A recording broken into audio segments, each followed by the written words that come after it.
মা কি বানাচ্ছ? আমি রুটি বানাচ্ছি। আমি রুটি খাবো না। তাহলে কি খাবে?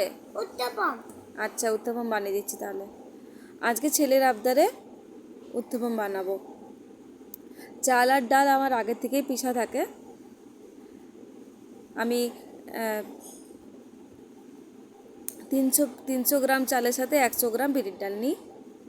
এবারে একটা বাটিতে আমি চালের মিশ্রণটি নিয়ে নেব। আর আগে থেকে কুচি করে রেখেছিলাম একটু স্যালাড, তাতে ছিল বিট, গাজর, পেঁয়াজ, টমেটো। আপনারা চাইলে সবুজ মুখটাও দিতে পারেন।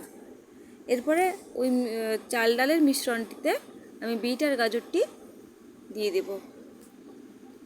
কারণ বিট আর গাজরটা এইভাবে দেওয়ার কারণ হচ্ছে আমার ছেলেকে বিট আর গাজরটা খাওয়ানো, এই কারণে। আর তাওয়াটা একটু গরম করে নেব এবং তাতে অল্প তেল দিয়ে দেবো। এটাতে খুব কম তেল লাগে, মশলা তো লাগে না, খুব হেলদি খাবার হয়। এরপরে আমি মিশ্রণটি দিয়ে দেবো তাওয়াতে, দিয়ে হালকা করে ছড়িয়ে নেব। উত্তপম তো একটু মোটা হয়, ওই জন্য একটু তৈরি হতে টাইম লাগে। এরপরে আমি পেঁয়াজ আর টমেটোটা উপর থেকে দিয়ে দেব, কারণ পেঁয়াজ আর টমেটো আমার ছেলে পছন্দ করে।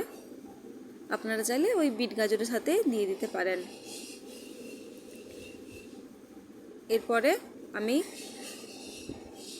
এটা যতক্ষণ না হচ্ছে ততক্ষণ আপনাদের সাথে একটা কথা বলি। আপনাদের যদি এই ভিডিওটা একটুও ভালো লেগে থাকে তাহলে একটা লাইক আর কমেন্ট করে দেবেন এবং চ্যানেলটি অতি অবশ্যই সাবস্ক্রাইব করে দেবেন। এরপরে আমি ওপর থেকেও একটু অল্প করে তেল ছড়িয়ে দিলাম। এরপরে আমি উল্টে দিলাম ওটাকে। এরপরে খুন্তি দিয়ে আস্তে আস্তে আস্তে আস্তে চাপ দিয়ে দিয়ে আমি ভালো করে ছেঁকে নেব। এরপর আমি আবার উল্টে নিলাম। দেখুন ছিদ্র ছিদ্র হয়ে গেছে, মানে উত্তপম আপনার রেডি। কি সুন্দর কালারফুল দেখতে লাগছে না? একদম কালারফুল উত্তপম। বাচ্চারা দেখতেও ভালো লাগবে তাদের, এবং খেতেও তো খুবই ভালো হয়, খুবই টেস্টি হয় খেতে। আমি আমার ছেলেকে সস দিয়ে সার্ভ করলাম। আপনারা সস, চাটনি যে কোনো কিছু দিয়ে সার্ভ করতে পারেন। ধন্যবাদ।